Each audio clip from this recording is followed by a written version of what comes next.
मैं आँखों में आँसू लिए खामोशी से अपने कमरे में बैठी थी। मेरा दिल किसी अनदेखी बोझ तले दबा हुआ था और मैं बस अपनी ज़िंदगी को ख़त्म करने की ख्वाहिश रखती थी। जब ज़िंदगी में खुशियाँ ना हों तो शायद नाउम्मीद इसी तरह डेरा डालती है। इंसान को खुदकुशी जैसा अमल भी आसान नज़र आता है। कुछ ऐसा ही हाल मेरे भी हो चुका था। मुझे बार-बार ऐसा ही ख़्याल आने लगे थे कि मैं अपनी जान दे दूँ या फिर सब कुछ छोड़कर कहीं दूर वीराने में चली जाऊँ। अपने ख़्यालों से तंग आकर मैंने अपनी आंखें बंद की और बिस्तर से टेक लगा ली। कुछ ही देर गुजरी थी कि मम्मी की कड़क आवाज़ से मेरी आंख खुली। वो मेरे सर पर खड़ी थी, कह रही थी, तेरे पापा आने वाले हैं, जल्दी से चाय बना और साथ में रात के खाने की तैयारी शुरू कर दे। मम्मी को ना मेरे आंसुओं की परवाह थी और ना मेरी वीरान जिंदगी की। ऐसा लगता था जैसे कि वो मेरी सगी माँ ही ना हो। उनके लिए मेरी हैसियत सिर्फ नौकरानी जैसी थी। कम से कम मुझे तो ऐसा ही लगता था। मम्मी के जाने के बाद मजबूरन मैं उठकर खड़ी हुई, किचन में जाकर कामों में लग गई। कुछ ही देर बाद मुझे पास की आवाज़ सुनाई दी। वो मम्मी के साथ बातों में लगे थे और मम्मी किसी नवेली दुल्हन की तरह पापा का हर बात पर खिलखिला रही थी। और इसी बात ने एक दफ़ा फिर मेरा दिल जलाकर राख कर दिया था। मम्मी खुद को अभी भी एक नई नवेली दुल्हन समझती थी। पापा के आने के बाद सज संवर के बैठ जाती, सारा वक्त पापा के आगे पीछे घूमती और सारा सारा ध्यान अपने तरफ रखती। मेरी तो उसे ज़रा बराबर भी फिक्र नहीं थी। न इस बात का एहसास था कि मेरी उम्र 18 साल की हो चुकी है और मम्मी को ये सब हरकतें मेरी नज़रों में उन्हें और गिरा देती हैं। जब मम्मी ने मेरा सगे बाप को छोड़ा था और दूसरी शादी की थी, उस दिन से ही मैं मम्मी को कुछ खास पसंद नहीं करती थी और हर गुजरते साल के साथ मुझे अपनी मम्मी से नफ़रत होती चली गई। अक्सर मैं सोचती थी कि मेरे सगे बाप में ऐसा कौन सी बुराई थी जो मेरी माँ ने उसे छोड़कर दूसरी शादी की। हमारे घर के हालात भी अच्छे थे, कोई लड़ाई झगड़े भी नहीं था। पापा तो मम्मी से बहुत मोहब्बत करते थे, उनका बहुत ख्याल रखते थे, लेकिन फिर भी पता नहीं क्यों मम्मी ने उन्हें छोड़ दिया। बहुत दफ़ा मैंने इस सवाल का जवाब जानने की कोशिश की, लेकिन मुझे कोई जवाब नहीं मिल सका। आज इतने सालों बाद भी मुझे ये बात बिल्कुल मालूम नहीं थी कि मेरी माँ ने मेरे सगे बाप को क्यों छोड़ा, क्यों मेरा हाथ पकड़कर रात के अंधेरे में वो उस घर से निकल आई जहाँ मैंने अपनी ज़िंदगी के बहुत खूबसूरत पल गुजारे थे। मेरे घर में मेरे बाप और दादी रहते थे। मेरी माँ ने उन्हें बताए बगैर रात के वीराने में घर छोड़ दिया और हम यहाँ चले आए। जब मैं इस जगह पहुँची तो सिर्फ 8 साल की थी। मुझे ये जगह बिल्कुल भी पसंद नहीं आई थी। मेरा घर बहुत खूबसूरत और साफ़ सुथरा था, जबकि ये घर ना सिर्फ छोटा था बल्कि यहाँ का माहौल भी कुछ अजीब सा था। इतने सालों में भी मैं इस मोहल्ले के माहौल को समझ नहीं पाई थी। हर वक्त एक अजीब सा शोर शराबा रहता, कहीं से कह कहा की आवाज़ें सुनाई देती, कहीं से गाने बजाने की। रात के वक्त भी इंसान सुकून से नहीं सो सकता था। यहाँ आने के बाद मुझे अगले दिन पता चला कि मेरी माँ दूसरी शादी कर चुकी है और ये मेरा बाप है। वह दिन मुझे आज भी अच्छी तरह याद है जब मैंने अपने दूसरे बाप को बाप के रूप में देखा था। वह सांवली रंगत का जवान उम्र का आदमी था। उसकी बड़ी बड़ी मूछें उसे बहुत ज़्यादा ख़तरनाक बना रही थी, लेकिन ना जाने क्या बात थी कि मेरी मम्मी उसके साथ बहुत खुश नज़र आ रही थी। जब उस आदमी ने मोहब्बत से पहली दफ़ा मेरे सर पर हाथ रखा था तो मैं बुरी तरह डर गई थी। मेरे इस हरकत पर मम्मी ने मुझे बहुत बात सुनाई थी और फिर मुझे डराकर ये बात कही थी कि अब मैं कभी अपने बाप का नाम ना लूँ और ना ही उसे घर का जिक्र करूँ। अब यही मेरी दुनिया है और यही मेरा घर है। आहिस्ता आहिस्ता मेरी माँ ने मुझे इस बात के लिए भी मजबूर किया कि मैं अपने सौतेले बाप को सगे बाप का दर्जा दूँ। मेरा सौतेला बाप मेरे साथ अच्छा ही था, उसने कभी कोई बुरा सलूक नहीं किया था, बल्कि मेरा ख्याल ही रखता था। लेकिन फिर भी मैं उसे अपने सगे बाप की जगह नहीं दे पाई थी, क्योंकि मुझे अपने सगे बाप से बेइंतहा मोहब्बत थी। मेरे सगे बाप ने मुझे किसी रानी की तरह बड़ा किया था। जो 8 साल मैंने अपने बाप के साथ गुजारे थे वो अभी तक मेरी याददाश्त में थे। हर वह लम्हा जो मेरा इस घर में गुजरा था वो पहला खूबसूरत और कीमती था। उस घर का माहौल, वहाँ की बातें ही अलग थीं। ये जगह तो मुझे कचरे का ढेर मालूम होती थी। यहाँ आने के बाद मम्मी ने मेरे घर से बाहर निकलने और दरवाजे पर खड़े होने पर पाबंदी लगा दी थी। मेरा हर वक्त घर की चारदीवारी में कैद रहती। मम्मी मुझे तेज़ आवाज़ में बात भी नहीं करने देती, जैसे मैं किसी कैद खाने में हूँ। यहाँ तक कि मेरी पढ़ाई भी छूट गई थी और इस बात का मुझे बहुत अफसोस था। कभी कभार हमारे घर में कुछ अलग अलग किस्म के आदमी आते थे और वो ड्राइंग रूम में बैठकर घंटों मम्मी से बातें करते। उनके आते ही मम्मी मुझे कमरे में बंद करके बाहर से कुंडी लगा दिया करती थी। बहुत दफ़ा मैंने मम्मी से पूछा कि ये कौन लोग हैं। मम्मी हर बार यही कहती कि ये तेरे बाप के दोस्त हैं। लेकिन हैरत की बात ये थी कि वो लोग उस वक्त आते थे जब मेरा सौतेला बाप घर पर मौजूद भी नहीं होता था। धीरे धीरे मम्मी की हरकतें मुझे बहुत ही अजीब लगने लगीं। फिर जब मेरी माँ मुझसे लापरवाह हुई तो मुझे अपना सौतेला बाप खुद ब खुद बुरा लगने लगा। वक्त गुजरने के साथ साथ मुझे अंदाज़ा हुआ कि मेरी मम्मी ने इस शख्स की खातिर मेरे बाप को घर छोड़ दिया था। अगर मेरी माँ का इस शख्स का आसरा न होता तो शायद वो कभी रात के अंधेरे में अपने घर की दहलीज न लांघती और हम आज भी मेरे सगे बाप के साथ एक अच्छी और खुशगवार ज़िंदगी गुजार रहे होते। और इस आग में और तेल उस वक्त पड़ा जब मेरी माँ ने 17 साल की उम्र में मेरे पहले रिश्ते को लिए ये कहकर इनकार कर दिया कि मेरी बेटी अभी शादी के लायक नहीं हुई है और वो शादी नहीं करना चाहती। ये बात मैंने खुद अपने कानों से सुनी थी। बहुत कम ही लोग मेरे बारे में जानते थे। जो औरत मम्मी के सामने बैठी थी वो इसी मोहल्ले की रहने वाली थी, जिसने एक दो दफ़ा मुझे घर में कामकाज करते हुए देख लिया था। वो मेरे लिए रिश्ता लेकर आई थी। वह रिश्ता बहुत अच्छा था। मैंने खुद लड़के की तस्वीर देखी थी। वो किसी हीरो जैसा लड़का था, मगर न जाने क्यों मम्मी ने इनकार कर दिया और उसके जाने के बाद मम्मी ने मुझ पर बहुत गुस्सा भी किया। मम्मी का कहना था कि मैंने तुझे 1000 बार कहा है कि किसी की नज़रों में मत आना। देख ले, ज़माने की बुरी नज़र तुझ पर पड़ गई और तेरे रिश्ते आना शुरू हो गए हैं। मम्मी की ये बात मुझे बड़ी अजीब लगी थी। क्या रिश्ते आना कोई बुरी बात होती थी? लड़कियों के रिश्ते तो आते ही हैं, मगर मम्मी ऐसा बर्ताव कर रही थी जैसे कोई गुनाह हो गया हो। और फिर हर गुजरते साल मैंने इस बात को अच्छी तरह महसूस किया कि मेरे लिए आने वाला हर रिश्ता मम्मी के इनकार पर लौट जाता था। साथ ही मेरी शामत भी आती थी। धीरे धीरे लोग को मेरी मौजूदगी का पता चलने लगा था और इस बात पर मम्मी बिल्कुल भी खुश नहीं थी। कभी कभी मैं सोचती थी कि पता नहीं क्यों मम्मी दुनिया की नज़रों से मेरे वजूद को छुपाना चाहती हैं। शायद मेरी कम उम्र की वजह से मम्मी मेरी शादी नहीं करना चाहती थी। लेकिन जब मैं 20 साल की हुई और मेरे साथ की काफ़ी लड़कियों की शादियाँ होना शुरू हुई तो मुझे एहसास हुआ कि मम्मी के इनकार के पीछे कोई और ख़ास वजह है।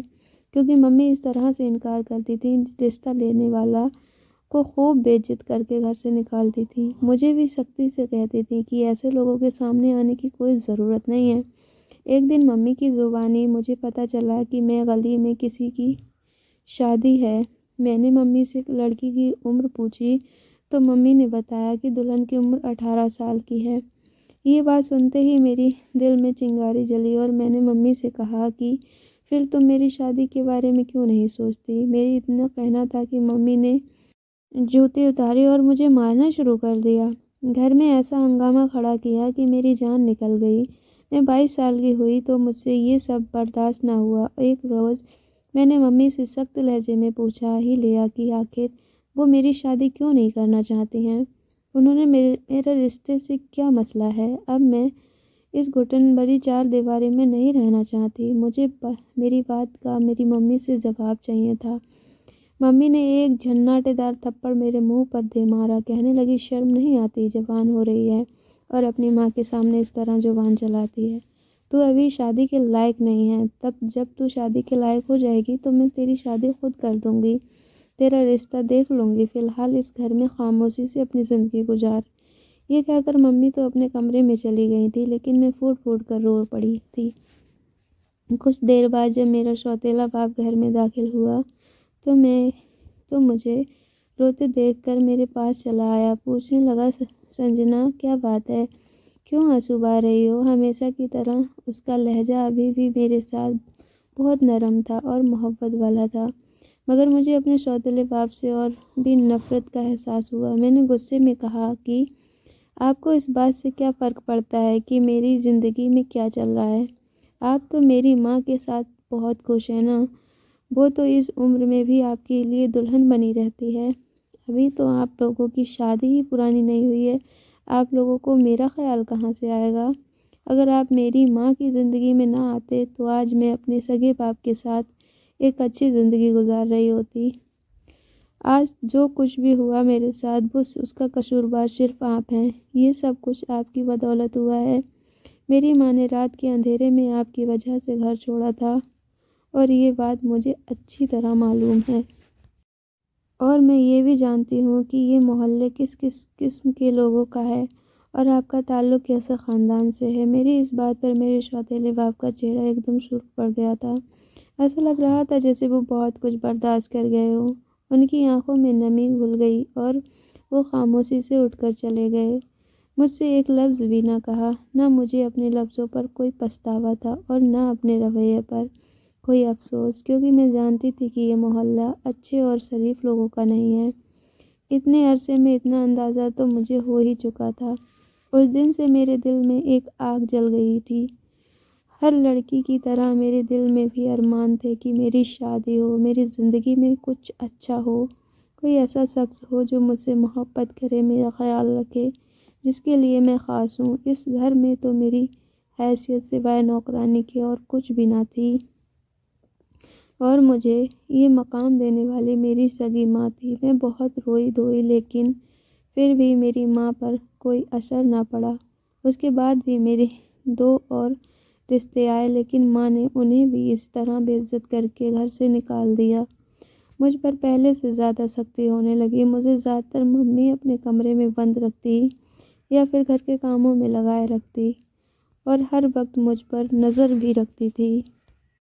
मेरी ज़िंदगी किसी कैदी जैसी थी। इस बात पर मैंने अपनी माँ से भी बहुत झगड़ा किया, मगर मेरी माँ की एक ही बात थी कि मुझे दुनिया के बारे में कुछ भी नहीं पता, इसलिए वह मुझ पर सख्ती करती थी। उनका कहना है कि अभी मैं शादी के काबिल नहीं हुई हूँ और जिस दिन मैं इस काबिल हो जाऊँगी वो खुद मेरी शादी मुझे विदा कर देंगी। इसी तरह साल दर साल गुजरते चले गए और मैं 28 साल की हो गई। अब तो कहीं कहीं मेरे बालों में भी सफ़ेदी बाल नज़र आने लगे थे। मैं हर वक्त डिप्रेशन में रहती थी। कभी कभी मेरा दिल चाहता था मैं पंखे से लटक कर अपनी जान दे दूं, मगर ये भी मेरी बस में ना था। मैं सिर्फ आंसू ही बहा सकती थी, जो मैं इतने सालों से कर रही थी। मेरे अंदर जीने की उम्मीद आहिस्ता आहिस्ता दम तोड़ने लगी और बस मेरी आंखों से आंसू बहते रहते हैं। मैं अपनी उम्र की से बहुत ज़्यादा बड़ी नज़र आने लगी थी। शायद ये सब कुछ टेंशन की वजह से था। टेंशन इतना कि इंसान को वक्त से पहले बूढ़ा कर देता है। और फिर मेरी जैसी लड़की जिसने 4 दीवारी के अंदर घुट घुट के सारी ज़िंदगी गुजारी हो, उसके लिए तो ज़िंदगी सिवाय नर्क के और कुछ नहीं होती। मैं भी उठते बैठते अपनी मौत की दुआएं मांगने लगी। कभी कभी मुझे ख्वाब में अपने सगे बाप का चेहरा दिखाई देता, उनकी मुस्कुराहट दिखाई देती और फिर और भी ज़्यादा उदास हो जाती। ऐसे ही एक रात में अपने बाप को ख्वाब में देखकर उठी तो मुझे बहुत प्यास का एहसास हुआ। मैं पानी पीने के लिए कमरे से बाहर निकली तो मेरी माँ के कमरे से बातों की आवाज़ आ रही थी। इतनी रात को गए मेरी माँ किससे बातें कर रही थी? यकीनन मेरा सौतेला बाप ही होगा। ये सोचकर मैं उनकी आवाज़ों को नज़रअंदाज करके आगे बढ़ने लगी, लेकिन मुझे ऐसा महसूस हुआ जैसे वो आवाज़ मेरे सौतेले बाप की नहीं है बल्कि किसी और की है। इसी बात ने मुझे रुकने पर मजबूर कर दिया और फिर मेरे कानों में ऐसे शब्द पड़े जिन्हें सुनकर मैं हैरान रह गई। अम्मा मेरी शादी की बात कर रही थी। वो कह रही थी कि ये लड़का मेरी बेटी के लिए ठीक है। वैसे भी अब मेरी बेटी की सही उम्र हो गई है। मैंने इतने साल इंतज़ार में गुजार दिए कि अब संजना की सही उम्र होगी और मैं उसकी शादी करूँगी। ये सब बात थी जिसकी मुझे चौंका दिया था। इतने सालों बाद मम्मी को अचानक मेरी शादी का ख्याल कैसे आ गया? ऐसा भी मुझ में क्या बदल गया था जो मम्मी को लग रहा था कि मेरी शादी की उम्र हो गई है। और रात के इस पहर मम्मी के साथ कमरे में कौन मौजूद था जिससे मम्मी मेरी शादी की बात कर रही थी।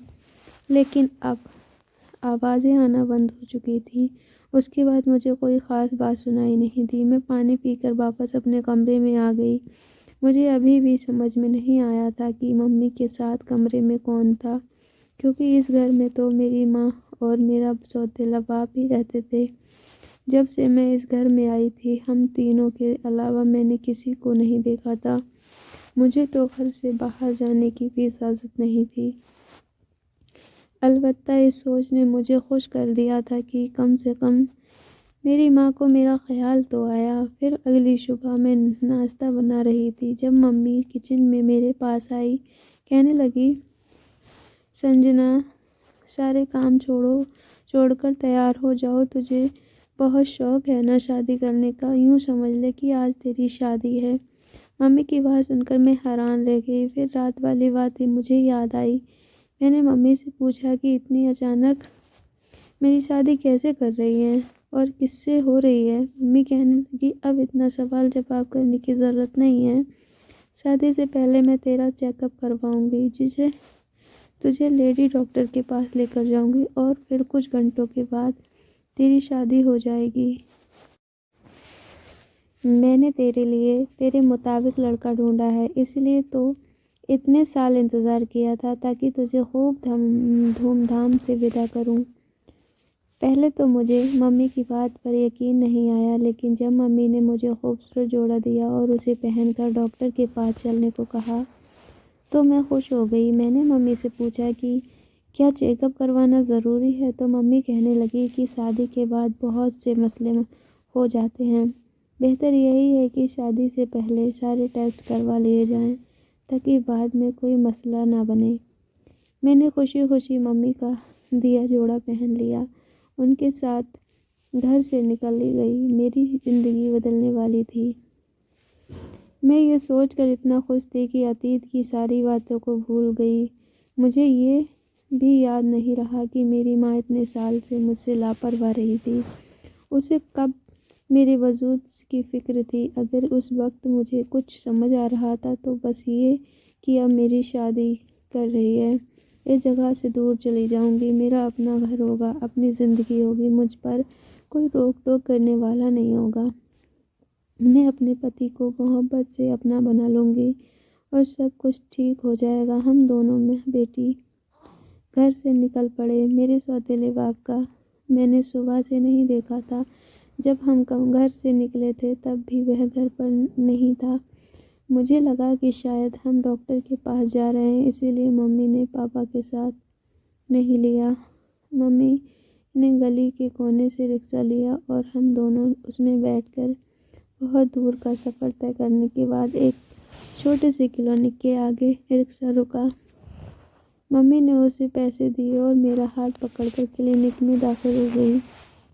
वहाँ एक लेडी डॉक्टर पहले से बैठी हुई थी और हैरत की बात यह थी कि पूरे क्लिनिक में कोई और भी मरीज़ नहीं था। मैंने मम्मी से पूछा कि ये जगह इतनी वीरान क्यों है, तो मम्मी कहने लगी कि क्लिनिक अभी खुला है, मरीज़ ज़रा देर से आते हैं। मैं तुझे जल्दी ले आई थी ताकि शाम से पहले फ्री हो जाएं। डॉक्टर ने मुझे एक तरफ बिठा दिया, खुद मम्मी से ना जाने क्या बात की। मम्मी ने मुझे स्ट्रेचर पर लेटने को कहा और फिर सख्ती से कहने लगी कि जब तक 5 घंटे से पहले अपनी आंखें न खोलना। डॉक्टर तुम्हारा न सिर्फ चेकअप कर रहा है बल्कि ओरा होने की दवा भी लगा रही है। अगर तुमने आंखें खोली तो तुम हमेशा के लिए अंधी हो जाओगी। तुम्हारे मुंह पर कोई लेप लगाया जाएगा जिससे आंखें ख़राब होने का डर होता है। ये सुनकर मैं घबरा गई। मैंने मम्मी से कहा कि मेरी रंग तो काफ़ी बेहतर है, फिर इस सब की क्या ज़रूरत है। मम्मी कहने लगी कि शादी से पहले लड़कियों को बहुत कुछ करवाना पड़ता है। मैं तुझे मामूली पार्लर में लेकर नहीं आई हूँ बल्कि सीधी एक अच्छी डॉक्टर के पास लेकर आई हूँ ताकि एक दफ़ा ही में तेरी रंगत निखर जाए। मम्मी की बात सुनकर मैं खामोश हो गई। मैं दिन में 4 दफ़ा आईना देखती थी और ये सब अच्छी तरह मालूम थी कि हालात ने मुझे किस तरह मुरझा कर रख दिया था। मेरी स्किन बहुत ज़्यादा ख़राब हो चुकी थी, आँखों के नीचे डार्क सर्कल थे। शायद इसीलिए मेरी ट्रीटमेंट करवाना मम्मी ने ज़रूरी समझा। मैंने आंखें बंद की तो डॉक्टर ने एक पट्टी मेरी आंखों पर बांध दी, फिर मेरे होठों पर भी एक लेप लगा दिया। फिर हर तरफ खामोशी हो गई। मैं स्ट्रेचर पर लेटी थी और मुझे स्ट्रेचर से बांध दिया गया था। मैं हिल डुल भी नहीं सकती थी। काफ़ी देर ऐसे गुजर गई। मैं मम्मी को आवाज़ देने लगी थी क्योंकि मुझे किसी की मौजूदगी का एहसास नहीं हो रहा था, लेकिन मेरा मुंह तो बंद था, इसीलिए मैं मम्मी को आवाज़ भी नहीं दे सकी। मेरा दिल बुरी तरह घबराने लगा। मैं 5 घंटे इसी तरह कैसे जैसे तैसे गुजार रही थी, लेकिन मेरे पास इसके सिवा और कोई रास्ता भी नहीं था।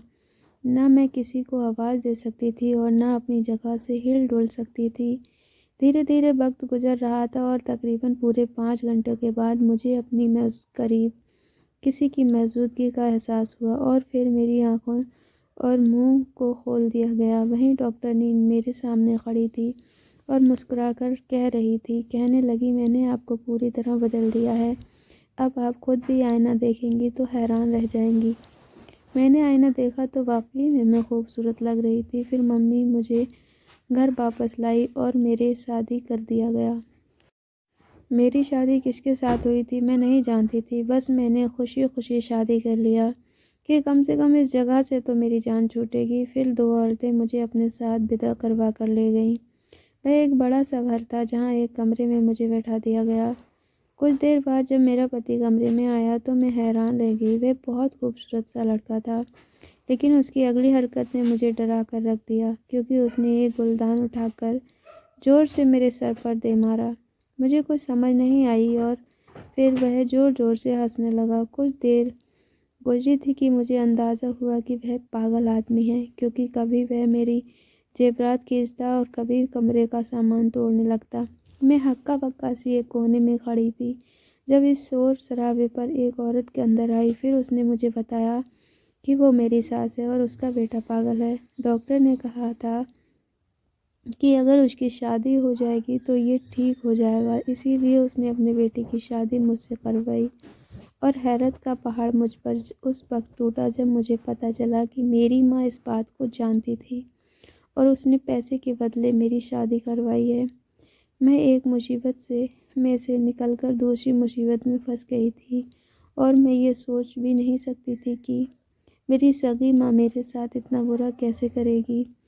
कुछ बेवकूफ़ी मेरी भी थी। मैंने आंखें बंद करके अपनी उस माँ पर भरोसा किया जिसने सारी ज़िंदगी कभी मेरी फिक्र ही नहीं की थी। मेरी आंखों में आंसू आ गए थे। मेरी सास कहने लगी, मेरा बेटा हमेशा से पागल नहीं था, बल्कि अपने बाप की मौत पर इसकी ऐसी हालत हो गई है। अगर तुम इसे थोड़ी सी मोहब्बत होगी तो ये बिल्कुल ठीक हो जाएगा। उनकी बात सुनकर मैं खामोश हो गई। फिर मैंने आहिस्ता आहिस्ता उनके पागल बेटों को संभालना शुरू कर दिया, मगर ये बात मैं अब भी समझ नहीं सकी कि मेरी सगी माँ ने मेरे साथ ऐसा क्यों किया। मुझे इस सवाल का जवाब हर हाल में जानना था। मैंने सोच रखा था कि एक दिन मैं ज़रूर अपनी माँ से पूछूंगी कि उन्होंने मेरे साथ ऐसा क्यों किया, किस बात का बदला लिया है मुझसे। और फिर दिन महीने में बदलते चले गए, महीने साल में, और 1 साल की मेहनत रंग लाई। मेरा पति काफ़ी हद तक ठीक हो गया। अपने बाप की अचानक मौत पर उसका दिमाग ख़राब हुआ था, जो मेरी मोहब्बत और प्यार से बहुत हद तक ठीक हो चुका था। डॉक्टर से इलाज भी जारी था और डॉक्टर ने यकीन दिलाया था कि जल्द ही वह पूरा तरह ठीक हो जाएगा। मेरी सास भी बहुत अच्छी औरत थी। उन्होंने हर तरह से मेरा ख्याल रखा। और फिर एक दिन मैंने अपनी सास से इजाज़त ली और अपनी माँ के घर पहुँच गई, क्योंकि मुझे अब उस सवाल का जवाब चाहिए था। मैं अब कमज़ोर नहीं थी। मेरे साथ मेरा पति था, लेकिन अपनी माँ के पास जाकर तो मैं बिल्कुल हक्का बक्का रह गई, क्योंकि ये वो औरत नहीं थी जिसने मुझे विदा किया था। ये तो बिस्तर पर पड़ी कोई 70-80 साल की बूढ़ी औरत थी मालूम हो रही थी। मुझे देखते ही मेरी माँ रोने लगी। रोते हुए कहने लगी कि जो कुछ मैंने तुम्हारे साथ किया था वो पलटकर मेरे सामने आ गया है। मैंने कई साल तुम्हारे साथ बुरा सलूक किया, क्योंकि मेरी नज़दीकी तुम सिर्फ एक प्राइस बॉक्स थी जिसे सही वक्त पर खोलना था, लेकिन मुझे नहीं मालूम था कि जब ये प्राइस बॉक्स खुलेगा तो इस वक्त मुझे कैंसर जैसी ख़तरनाक बीमारी हो जाएगी और अपनी ज़िंदगी की आखिरी वक्त गुजार रही होंगी। मैंने तुम्हारे बाप से सिर्फ और सिर्फ पैसों की खातिर शादी की थी। मैं इसी मोहल्ले में पली बड़ी थी और हमेशा से तुम्हारे सौतेले बाप से मोहब्बत करती थी, लेकिन दौलत की खातिर मैं तुम्हारे सगे बाप से शादी कर कर चली गई और फिर कई साल मैंने तुम्हारे बाप से बहुत पैसा बनाया। फिर एक रात मुझे पता चला कि तुम्हारे बाप ने शादी जायदाद एक ख़ास अंदाज में तुम्हारे नाम की है। अब तुम 25 साल से ज़्यादा की हो जाओगी और तुम्हारी शादी हो जाएगी तो वो जायदाद तुम्हारे नाम हो जाएगी, क्योंकि तुम अपने बाप की इकलौती बेटी थी और तुम्हारे बाप ने मुझसे ऐसी मोहब्बत की थी कि तुम मेरे बाद उनसे किसी दूसरी औरत को अपनी ज़िंदगी में शामिल नहीं किया। इसीलिए मैंने तुम्हें अपने साथ लिया और वो घर छोड़ दिया, क्योंकि मैं बहुत सारा पैसा हासिल कर चुकी थी और अब मैं अपनी मोहब्बत के साथ रहना चाहती थी। फिर मैंने तुम्हारे सौतेले बाप से शादी कर ली। मुझे पहले भी तुमसे कोई मोहब्बत नहीं थी, मैंने सिर्फ पैसे के लिए पैदा किया था। तुम्हें यहाँ लाने का मकसद भी यही था, इसीलिए मैंने तुम्हें दुनिया की नज़रों से छुपाकर बड़ा करना शुरू कर दिया था, क्योंकि मुझे हर वक्त यही डर लगा रहता था कहीं तुम्हारे बाप तुम्हें ढूंढता हुआ यहाँ तक ना पहुँच जाए। मेरी हर खुशी कामयाब होती चली गई। मैं खुशियाँ मनाती रही। मुझे ये लगता रहा कि कोई मुझसे जीत नहीं सकता। मैंने 28 साल तक तुम्हें इस घर में छुपा के रखा और फिर जब इलाज के नाम पर मैं तुम्हारे अस्पताल लेकर गई तो वहाँ डॉक्टर के ज़रिए इस बात के कागजात बन गए कि तुम्हारी दिमागी हालत सही नहीं है, तुम्हें कोई बड़ी बीमारी है और इस इलाज के लिए पैसे चाहिए। तुम्हारी बंधी हुई हालात की तस्वीर खिंचवाकर तुम्हारे बाप को भेजी और वो सारे टेक्स्ट वगैरह भी तुम्हारे बाप को भेज दिए जो मैंने जाली तौर पर बनवाए थे। मुझे बस तुम्हारे हिस्से की जायदाद हासिल करनी थी और मुझे वह जायदाद मिल गई थी जिसके लिए मैंने इतने साल इंतज़ार किया था। इसलिए एक पागल इंसान को देखकर तुम्हारी शादी कर दी ताकि तुमसे हमेशा के लिए मेरी जान छूट जाए। मगर किस्मत देखो, इतनी जायदाद हासिल करने के बाद भी मुझे पता चला कि मुझे कैंसर है। अब ये जायदाद मेरे किसी काम की नहीं है, क्योंकि मेरा इलाज नहीं हो सका। मेरा दूसरा पति नेक है, वह हमेशा मुझे बुराई के रास्ते से रोकता रहा।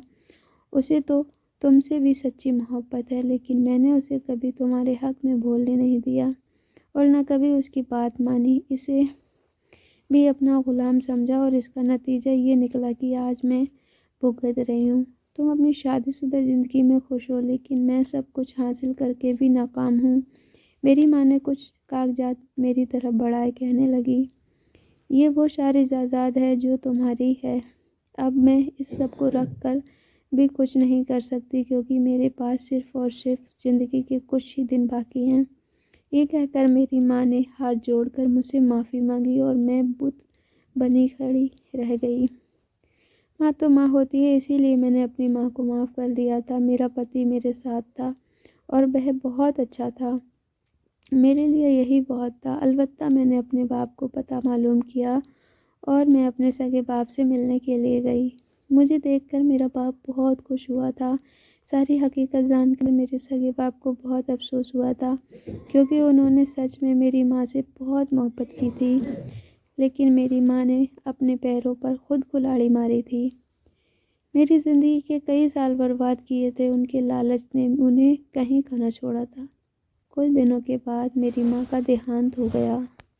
मैं अपने ससुराल में खुश हूँ, अच्छी ज़िंदगी गुजार रही हूँ, लेकिन कभी कभी मैं सोचती हूँ कि क्या कोई सगी माँ दौलत के लालच में इतना गिर सकती है? क्या कोई माँ अपनी ही बेटी के साथ ऐसा सलूक कर सकती है? क्या आप लोगों ने ऐसी माँ देखी है जो अपनी पहली मोहब्बत और दौलत की खातिर अपनी सगी औलाद को नज़रअंदाज कर दे और उसकी ज़िंदगी को नर्क बना दे? तो दोस्तों, कहानी कैसी लगी कमेंट करके ज़रूर बताइए। दोस्तों में शेयर कीजिएगा, वीडियो को लाइक कीजिएगा, चैनल पर नए हो तो सब्सक्राइब कर लीजिएगा। मिलते हैं एक नई वीडियो में, तब तक के लिए अपना ख्याल रखिए।